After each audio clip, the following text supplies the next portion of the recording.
this a few months ago.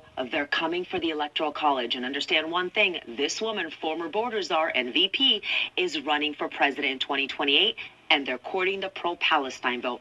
Watch and I'll explain. And I know this is going to be controversial coming from me in particular. We need to revisit the Electoral College.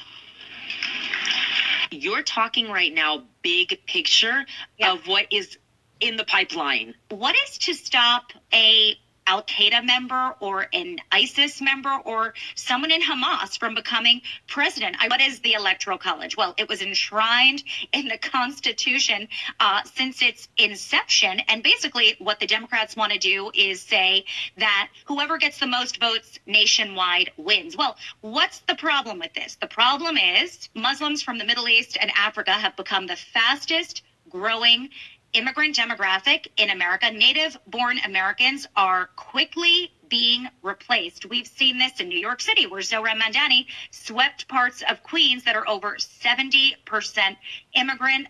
For example, New York City is over 40% immigrant. So once we are replaced and enough people come to this country who do not want to assimilate and who are products of the quote American education system, which is of course flooded with Arab oil petrodollars as well as the CCP, and they graduate to become anti-American cyborgs, what is to stop something like this from happening? I told you so.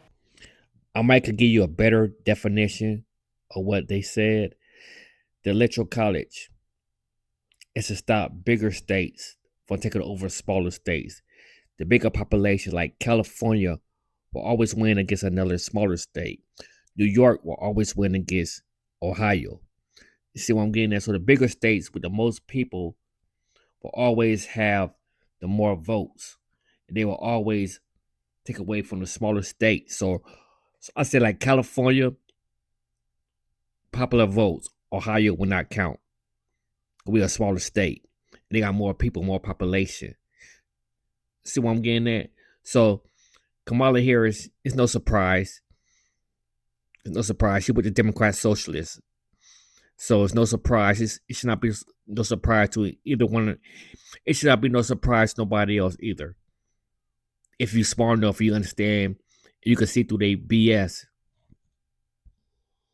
Exactly what I said. It's to stop bigger states from taking over smaller states. The Electoral College.